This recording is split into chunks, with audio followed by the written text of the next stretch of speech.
चलिए, इकोनॉमिक्स का lecture number 11 है और डिस्कस करना है हम लोगों को औद्योगिक नीति के बारे में। लास्ट लेक्चर जो हुआ है उसमें हम लोगों ने औद्योगिक नीतियों के बारे में डिस्कस किया है, जो कि इंडस्ट्रियल सेक्टर के अंतर्गत आता है। तो हमारा जो लेक्चर चल रहा है उसमें हम लोग इंडस्ट्रियल सेक्टर के बारे में डिस्कस कर रहे हैं, औद्योगिक क्षेत्र के बारे में, जिसमें हम लोगों ने इसके परिचय के बारे में देखा था और औद्योगिक नीतियाँ 1948 उससे रिलेटेड और भी सारी जो नीतियाँ हैं उन सब चीज़ों के बारे में हम लोगों ने देखा था। अभी जो डिस्कस करना है वो आपका औद्योगिक नीति 1991 के बारे में बात करना है। इंडस्ट्रियल पॉलिसी जो 1991 की थी उसके बारे में डिस्कस करना है। तो 1990 का दशक था, आर्थिक संकट का सामना कर रहा था भारत, और भारत सरकार ने कई आर्थिक सुधार कार्यक्रम जो है स्टार्ट किए, जिसे नई आर्थिक नीति के नाम से जाना जाता है। बात है 24 जुलाई 1991 की। उस समय तत्कालीन प्रधानमंत्री थे पीवी नरसिम्हा राव साहब। इनके द्वारा घोषित की गई इस नई औद्योगिक नीति ने देश में एक बृहद आर्थिक सुधारों की प्रक्रिया की शुरुआत की। आर्थिक सुधारों के 3 विस्तृत जो घटक हैं उनमें से उदारीकरण की नीति हो गई, निजीकरण की नीति हो गई और वैश्वीकरण की नीति हो गई। उदारीकरण की नीति का मतलब होता है उद्योगों और व्यापार के लिए लाइसेंसिंग के स्थान पर उदारीकरण। निजीकरण की नीति में क्या है? उद्योगपतियों के लिए कोटा प्रणाली के स्थान पर निजीकरण। और वैश्वीकरण की नीति क्या थी? आयात तथा निर्यात के लिए परमिट के स्थान पर वैश्वीकरण के बारे में। अब सबसे पहले तो हेडिंग डालिएगा औद्योगिक नीति 1991। औद्योगिक नीति 1991। जब 1990 के दशक में जब 1990 के दशक में 1990 के दशक में जब भारतीय अर्थव्यवस्था 1990 के दशक में भारतीय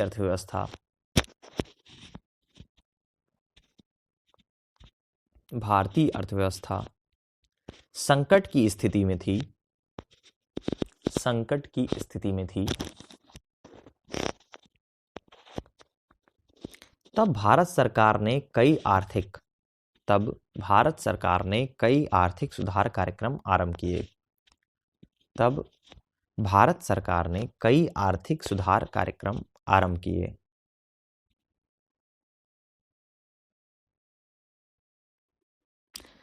जिसे नई आर्थिक नीति के नाम से जाना जाता है। नई आर्थिक नीति के नाम से जाना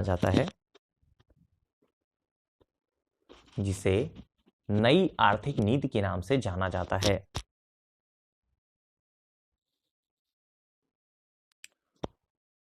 1991 में प्रधानमंत्री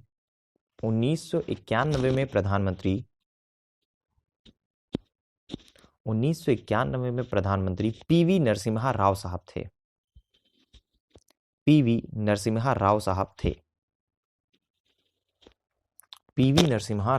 थे। अब एग्जैक्टली हम लोग उदारीकरण, निजीकरण और जो वैश्वीकरण है उसके बारे में पहले बातें ही कर लेते हैं। तो उदारीकरण का मतलब क्या होता है? सरकार द्वारा लगाए गए प्रत्यक्ष या फिर भौतिक नियंत्रण से अर्थव्यवस्था की कहीं ना कहीं मुक्ति। अर्थात अगर बात की जाए तो अर्थव्यवस्था को विभिन्न प्रकार के नियामकों तथा नियंत्रण के संबंध में उदार होना, मतलब पोलाइट होना, और मुख्यतः उद्योगों तथा अन्य जो आर्थिक क्रियाएं हैं उन पर सरकारी नियंत्रण को समाप्त करने या फिर कम करने से संबंधित था। तो कहीं ना कहीं एक ऐसा उदारीकरण का मतलब ये होता है कि कोई अगर एक सिंपल फॉर्म में बात की जाए, कोई अगर नई फैक्ट्री आप लगाना चाहता है तो उसको लगाने में कहीं ना कहीं मदद करना, ना कि अपने जो रूल्स एंड रेगुलेशंस हैं उनको उससे परेशान करना। तो यही आपको थोड़ा सा कम किया गया था, जो रूल्स रेगुलेशंस थे वो थोड़ा सा डाउन किए गए थे, और जिससे कि लोग अपना जो कार्य है वो आसानी से कर सकें। और एक बोलते हैं जो टाइट रेगुलेशन होता है उसको कहीं ना कहीं थोड़ा सा लूज किया गया। निजीकरण में क्या आता है? निजीकरण मूलतः एक ऐसी प्रक्रिया है जिसके परिणाम स्वरूप सार्वजनिक उद्यमों के स्वामित्व का हस्तांतरण जो है सरकार ने हटकर निजी क्षेत्र को होता है। अर्थात निजीकरण से मतलब ये होता है कि निजी क्षेत्र द्वारा सार्वजनिक क्षेत्र के उद्यमों पर पूर्ण रूप से स्वामित्व या फिर आंशिक रूप से स्वामित्व प्राप्त करना तथा उनका प्रबंधन करना। अब इसके बाद बारी आती है वैश्वीकरण के बारे में। तो वैश्वीकरण जो है वो देश की अर्थव्यवस्था को विश्व की अन्य अर्थव्यवस्थाओं के साथ व्यापार, पूंजी तथा प्रौद्योगिकी के प्रवाह के माध्यम से जोड़ना है। इसका सीधा सा मतलब ये होता है कि देश की अर्थव्यवस्था को विश्व की अर्थव्यवस्था के लिए खोलना। तो आर्थिक जो उदारीकरण है, निजीकरण है और वैश्वीकरण है, उसके लिए दो दो शब्द आप लिख लीजिएगा। उदारीकरण लिखिएगा। उदारीकरण का मतलब है, उदारीकरण का अर्थ, उदारीकरण का अर्थ सरकार द्वारा लगाए गए प्रत्यक्ष या सरकार द्वारा लगाए गए प्रत्यक्ष या भौतिक नियंत्रणों से अर्थव्यवस्था की मुक्ति। भौतिक नियंत्रणों से अर्थव्यवस्था की मुक्ति।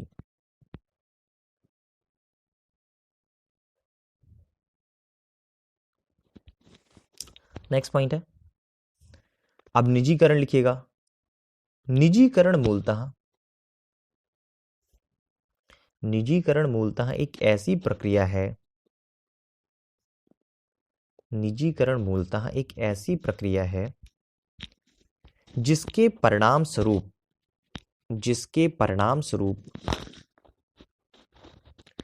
सार्वजनिक उद्यमों के स्वामित्व का हस्तांतरण,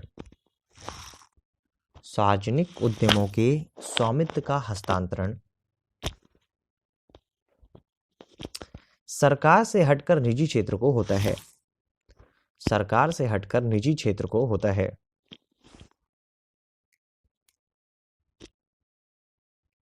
अब वैश्वीकरण के बारे में बात करेंगे। वैश्वीकरण के बारे में लिखिएगा, देश की अर्थव्यवस्था को विश्व की अर्थव्यवस्थाओं के लिए खोलना। वैश्वीकरण का मतलब है देश की अर्थव्यवस्था को विश्व की अर्थव्यवस्था के लिए खोलना, देश की अर्थव्यवस्था को विश्व की अर्थव्यवस्था के लिए खोलना। देखिए 1991 था, उसके आर्थिक सुधारों के अंतर्गत जितने भी क्षेत्रों में परिवर्तन किए गए, उनमें सबसे अधिक जो परिवर्तन हुए वो आपका औद्योगिक नीति के अंतर्गत किए गए, क्योंकि जो उदारीकरण था, निजीकरण था और वैश्वीकरण था, जो नई आर्थिक नीति के आधार स्तंभ थे, वे सभी प्रत्यक्ष या फिर परोक्ष रूप से औद्योगिक नीति से कहीं ना कहीं जुड़े हुए थे। अब औद्योगिक नीति 1991 की कुछ विशेषताओं के बारे में अगर पूछा जाता है हमेशा एग्जामिनेशन में कि 1991 की जो विशेषताएं थी, औद्योगिक नीति 1991 की क्या विशेषताएं थी या फिर इनका क्या इम्पैक्ट पड़ा, इन सब चीज़ों से रिलेटेड जो है आपके एग्जामिनेशन में क्वेश्चन हमेशा बनते रहते हैं। तो औद्योगिक लाइसेंसिंग की समाप्ति हुई, जो उन उद्योगों की संख्या घटकर मात्र 18 कर दी गई जिनके लिए लाइसेंस लेना आवश्यक था। वर्तमान में मात्र 5 ऐसे उद्योग हैं जिनके लिए लाइसेंस लेना आवश्यक है, जैसे इलेक्ट्रॉनिक, एरोस्पेस तथा रक्षा से संबंधित सामान, बारूद, औद्योगिक विस्फोट तथा फॉस्फोर्ड जो फ्यूज होते हैं उनसे, खतरनाक रसायन, तंबाकू, सिगरेट या फिर आपका जो उनसे संबंधित जो अन्य उत्पाद होते हैं उसका, और मादक पेय। तो अगर मोटा मोटा हिसाब बात की जाए तो सिर्फ 5 ही ऐसे उद्योग हैं। एक तो इलेक्ट्रॉनिक हो गया, इलेक्ट्रॉनिक में आपका एरोस्पेस हो गया, रक्षा से संबंधित सामान हो गया, बारूद हो गया जिसमें औद्योगिक विस्फोट हो गया और फ्यूज वगैरह हो गया, खतरनाक में आपका खतरनाक रसायन वगैरह हो गया, तो ये आपका इससे बाहर हो जाते हैं। तंबाकू में आपका सिगरेट और अन्य संबंधित जो उत्पाद है वो, मादक पेय में आपका इलेक्ट्रॉनिकल जो ड्रिंक होते हैं, अल्कोहलिक सारी ड्रिंक जो होते हैं उनसे रिलेटेड। कुछ उद्योगों को अनारक्षित किया गया। तो 1956 की जो औद्योगिक नीति थी उसके द्वारा केंद्र सरकार के लिए आरक्षित उद्योगों की संख्या जो है घटाकर 8 कर दी गई। वर्तमान में 2 ही ऐसे उद्योग हैं जो संपूर्ण या फिर आंशिक रूप से केंद्र सरकार के लिए आरक्षित हैं। एक तो आपका नाभिकीय अनुसंधान तथा संबंध जो गतिविधियां हो गई और दूसरा आपका रेल सेवा हो गया। तो ये आपका सिर्फ 2 ही ऐसी बची हैं जो आपका आंशिक रूप से केंद्र सरकार के लिए आरक्षित हैं, जो आपका संपूर्ण या फिर आंशिक रूप से केंद्र सरकार के लिए आरक्षित हैं। अब MRTP सीमा का इस समापन के बारे में हम लोग बात करें, ये आपका औद्योगिक नीति 1991 के बारे में ही है। तो MRTP जो है इसकी सीमा 100 करोड़ का थी और इसका समापन किया गया ताकि उद्योगों का विलय जो है अधिग्रहण तथा अधीनीकरण संभव हो सके। विदेशी निवेश को प्रोत्साहन दिया गया, प्रमोशन हुआ आपका फॉरेन जो इन्वेस्टमेंट है उसको। तो इस औद्योगिक नीति में प्रत्यक्ष विदेशी निवेश के रूप में 51% तक विदेशी पूंजी को स्वीकृति दी गई। भारत में प्रत्यक्ष विदेशी निवेश की जो शुरुआत है 1991 में की गई और पोर्टफोलियो निवेश की जो शुरुआत है वो 1994 में की गई, 1994 में की गई। लिखने की जरूरत नहीं है। फिर चरणाबद्ध उत्पादन की अनिवार्यता का अंत हुआ, कंपल्सन ऑफ आपका जो फेज्ड प्रोडक्शन एब्सोल्यूट था उसकी अनिवार्यता का अंत हुआ। तो इस नीति के द्वारा उद्योगों की चरणबद्ध उत्पादन की जो अनिवार्यता है उसको कहीं ना कहीं समाप्त कर दिया गया, और चरणबद्ध उत्पादन की जो अनिवार्यता थी उसके समापन के कारण अब निजी कंपनियां अनेक वस्तुओं तथा मॉडल का उत्पादन एक साथ करती थी।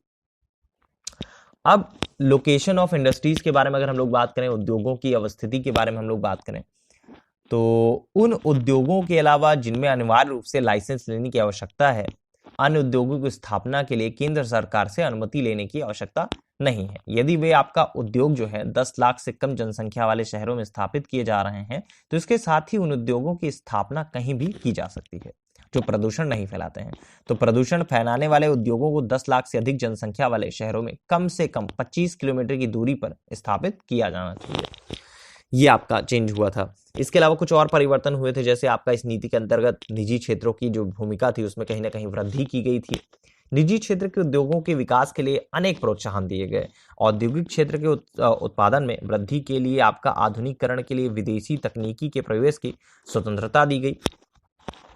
इसके अलावा बड़े पैमाने के उद्योगों अर्थात आपका जो भारी उद्योग थे उनका कहीं ना कहीं महत्व जो है वो इंक्रीज हुआ था। तो बड़े पैमाने के उद्योग जो हैं अर्थव्यवस्था में एक आधारिक ढांचे के आधार का सृजन करते हैं। बड़े पैमाने के जो उद्योग हैं छोटे पैमाने के उद्योगों को समृद्धि को प्रेरित करते हैं। जैसे कार उद्योग कारण छोटे जो उद्योग को वृद्धि होती है, ऑब्वियस बात है, जो कारों के लिए छोटे छोटे अंश बनाते हैं, छोटे छोटे पार्ट्स बनाते हैं उनके लिए।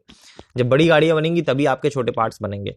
तो एक तरह से वो आपका बेनिफिट पहुंचाते हैं इन सब चीज़ों पे, इन सब बिजनेस पे उनका इम्पैक्ट पड़ता है। बड़े पैमाने के जो उद्योग होते हैं उनका उन्नत किस्म के प्रयोगों को उसमें बढ़ावा मिलता है, जो कुशल और उत्पादकता को कहीं ना कहीं बढ़ावा देता है।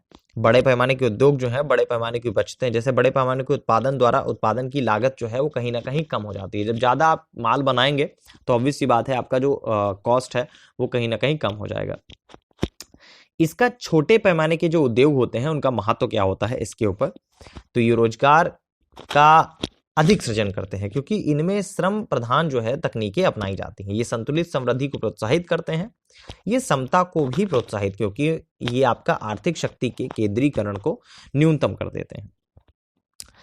अब जो हम लोगों को डिस्कस करना है वो आपका बात करनी है सार्वजनिक क्षेत्र के उपक्रम के बारे में। तो औद्योगिक नीति 1991 की कुछ विशेषताएं हैं, तो उनके बारे में एक दो पॉइंट्स लिख लीजिएगा, लिखिएगा। औद्योगिक नीति 1991 में, और ऐसे लिखिएगा, औद्योगिक नीति 1991 की विशेषताएं। हेडिंग डाल देता हूं, मतलब हेडिंग डलवा दे रहा हूं, तो इसमें लिखने से बहुत ज़्यादा आप लोग खुद ही लिख लेंगे, बहुत ज़्यादा समस्या नहीं है। लिखिएगा, विदेशी निवेश को प्रोत्साहन, हेडिंग में डाल लीजिएगा, विदेशी निवेश को प्रोत्साहन।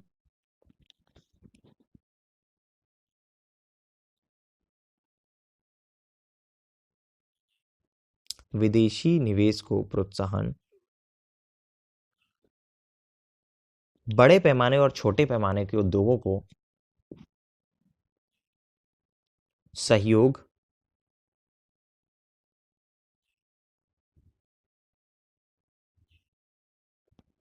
औद्योगिक लाइसेंसिंग की समाप्ति, औद्योगिक लाइसेंसिंग की समाप्ति, औद्योगिक लाइसेंसिंग की समाप्ति, औद्योगिक लाइसेंसिंग की समाप्ति।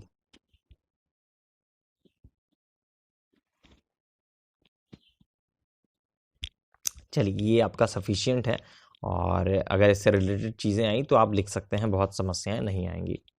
अब हम लोग को जो बात करनी है वो सार्वजनिक क्षेत्र के उपक्रम के बारे में बात करेंगे। पीएसयू बहुत बार आप सुनते होंगे, पब्लिक सेक्टर अंडरटेकिंग जिसको बोलते हैं पीएसयू। तो एग्जैक्टली होता क्या है उसके बारे में पहले हम लोग बात करें तो भारत सरकार द्वारा नियंत्रित और संचालित उद्यमों और उपक्रमों को सार्वजनिक क्षेत्र के उपक्रम या फिर पीएसयू कहा जाता है। केंद्र सरकार या फिर किसी राज्य सरकार के आधिपत्य वाले सार्वजनिक उपक्रम में सरकारी पूंजी की जो हिस्सेदारी होती है करीब 51% से अधिक होती है। औद्योगिक नीति 1956 ने सार्वजनिक क्षेत्र को भारतीय अर्थव्यवस्था में केंद्रीय स्थान जो है कहीं ना कहीं प्रदान किया है। सार्वजनिक क्षेत्र के जो उपक्रम है पीएसयू है उनको सार्वजनिक क्षेत्र के उद्यम, केंद्रीय सार्वजनिक क्षेत्र के उद्यम और सार्वजनिक क्षेत्र के बैंकों के रूप में वर्गीकृत किया गया है। केंद्रीय सार्वजनिक क्षेत्र के उपक्रमों को सामरिक और गैर रणनीतिक श्रेणी में वर्गीकृत किया जा सकता है। और एक हेडिंग के तौर पर इसको लिखेंगे तो मुझे लग रहा है थोड़ा सा और सही होगा। लिखिएगा, थोड़ा सा लिखा देते हैं उसके, सार्वजनिक क्षेत्र के उपक्रम। इंग्लिश में भी इसको लिख लीजिएगा, हिंदी और इंग्लिश में दोनों ही होना चाहिए। सार्वजनिक क्षेत्र के उपक्रम,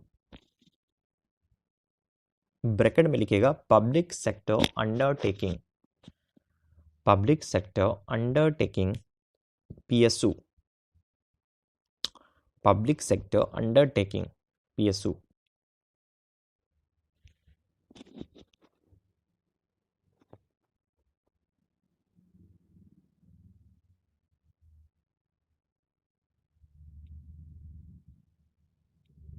भारत सरकार द्वारा नियंत्रित और संचालित, भारत सरकार द्वारा नियंत्रित और संचालित उद्यमों और उपक्रमों को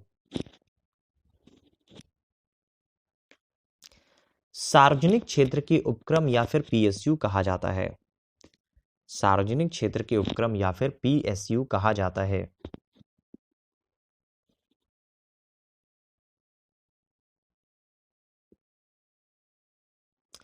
लिखिएगा, इसी में आगे लिख लीजिएगा, केंद्र सरकार या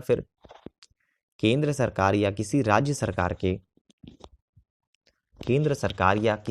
सरकार के आधिपत्य वाले, केंद्र सरकार या किसी राज्य सरकार के आधिपत्य वाले सार्वजनिक उपक्रम में सरकारी पूंजी की हिस्सेदारी 51% या इससे अधिक होती है। 51% या इससे अधिक होती है।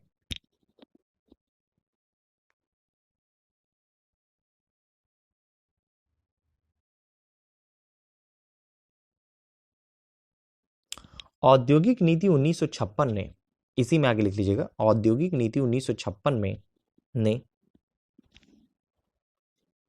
सार्वजनिक क्षेत्र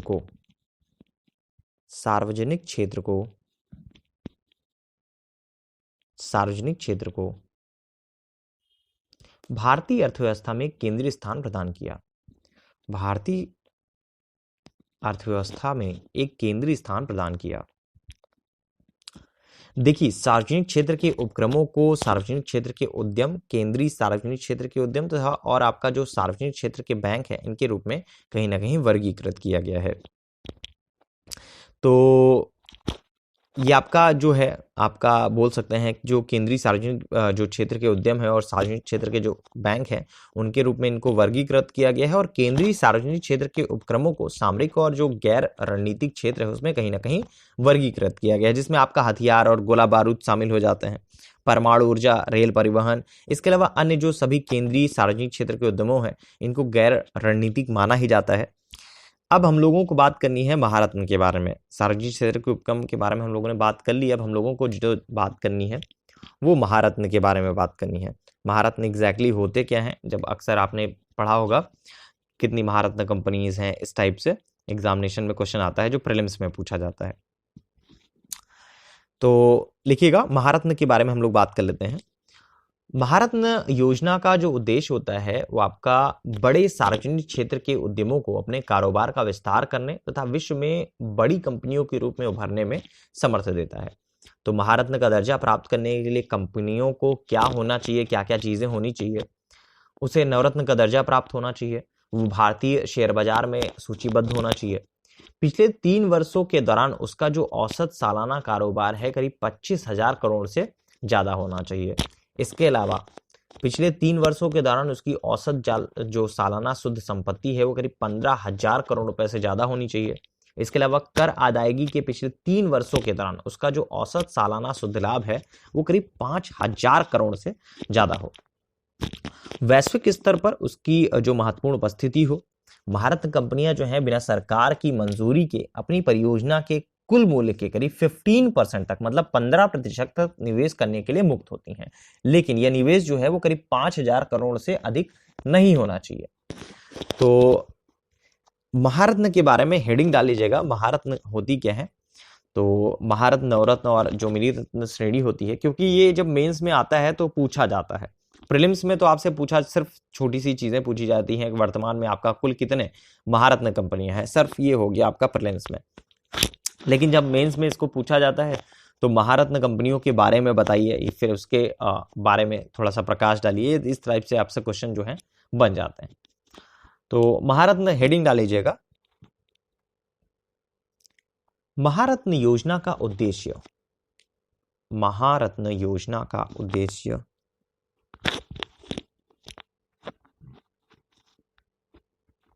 महारत्न योजना का उद्देश्य बड़े सार्वजनिक क्षेत्र के उद्यमों को, बड़े सार्वजनिक क्षेत्र के उद्यमों को अपने कारोबार का विस्तार करने तथा अपने कारोबार का विस्तार करने तथा विश्व में बड़ी कंपनी के रूप में उभरने में समर्थ बनाता है। बड़ी कंपनी के रूप में उभरने में समर्थ बनाना है।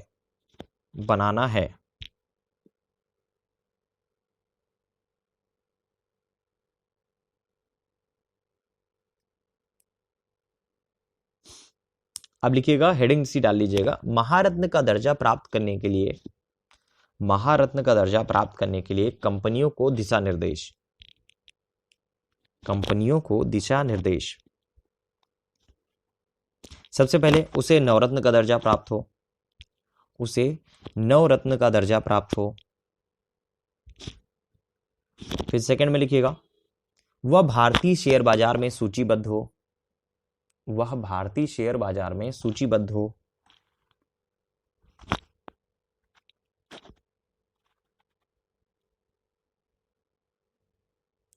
पिछले 3 वर्षों के दौरान उसका औसत सालाना कारोबार, पिछले 3 वर्षों के दौरान उसका औसत सालाना कारोबार 25,000 करोड़ से ज्यादा हो, 25,000 करोड़ से ज्यादा हो।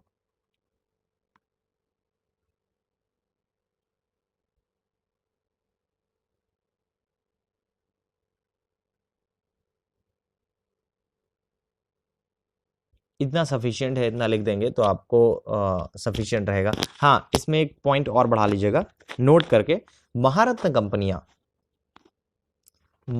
कंपनियां बिना सरकार की मंजूरी के लिए, महारत्न कंपनियां बिना सरकार की मंजूरी के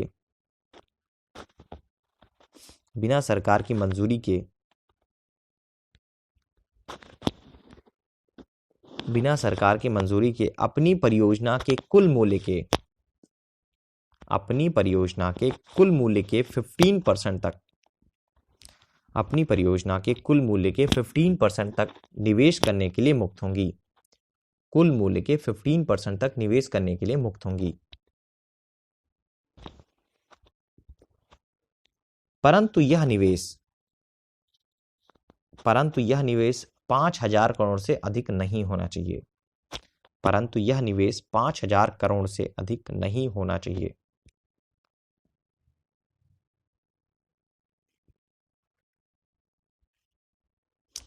अब हम लोग बात करेंगे नवरत्न के बारे में। नवरत्न एग्जैक्टली क्या होता है? तो केंद्रीय सार्वजनिक क्षेत्र के उपक्रमों को कुछ मापदंडों के अनुसार पूरा करने पर नवरत्न की श्रेणी में रखा जाता है। जैसे कंपनियों को मिनी रत्न श्रेणी 1 और मिनी रत्न श्रेणी 2 का दर्जा प्राप्त हो, पिछले 5 वर्षों में 3 वर्षों में जो मेमोरेंडम ऑफ अंडरटेकिंग है, मतलब MOU है, उस प्रणाली के तहत उत्कृष्ट या फिर बहुत अच्छी रेटिंग प्राप्त की गई हो, और 6 चयनित निष्पादन मापदंडों में 100 में से कम 60 या फिर उससे अधिक का स्कोर प्राप्त किया हो। मापदंड उनके क्या होते हैं? कुल शुद्ध पूंजी, निवल मूल्य के अनुपात में रूप में आपका निवल लाभ, कुल श्रम शक्ति लाभ, इसके अलावा वस्तुओं और सेवाओं के उत्पादन की लागत, प्रति अंश आय, या फिर आपका अंतर क्षेत्रीय प्रदर्शन। तो नवरत्न कंपनियों को 1000 करोड़ या फिर आपका परियोजना के कुल मूल्य का करीब 15% तक बिना सरकार की मंजूरी के निवेश करने की स्वायत्ता होती है। तो हेडिंग से डालिएगा, हेडिंग लाइएगा,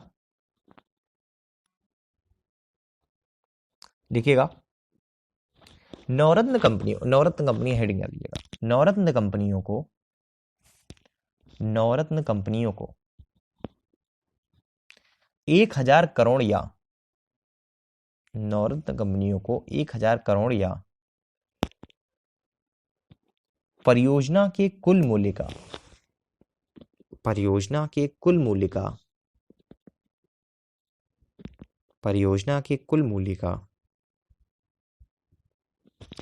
15% तक बिना सरकार की मंजूरी के 15% तक बिना सरकार की मंजूरी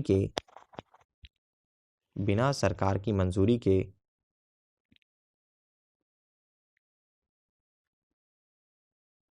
निवेश करने की स्वायत्ता प्राप्त होती है। निवेश करने की स्वायत्ता प्राप्त होती है।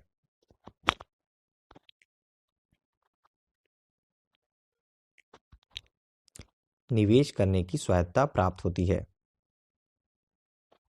अब हम लोग बात करेंगे मिनी रत्न श्रेणी के बारे में।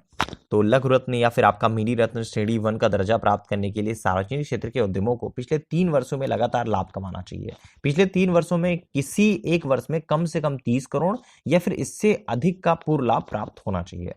मिनी रत्न श्रेणी 1 की जो कंपनियां होती हैं उसमें 500 करोड़ या फिर आपका निवल संपत्ति मतलब नेटवर्थ के बराबर हो, जो भी आपका कम हो उसके बराबर हो, तो निवेश करने के हेतु आपका ये स्वतंत्र होती हैं।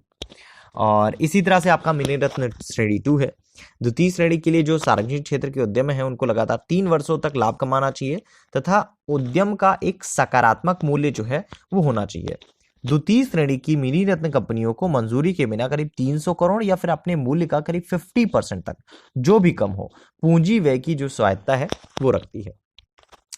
तो ये आपका जो PSU थे या फिर आपका महारत्न, मिनी रत्न, इन सब के बारे में चीज़ें हो गई। जो नेक्स्ट लेक्चर होगा उसमें हम लोग स्पेशल इकोनॉमिक जोन वगैरह के बारे में डिस्कस करेंगे।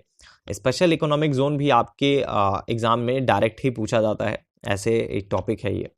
फिलहाल इस लेक्चर के लिए इतना ही।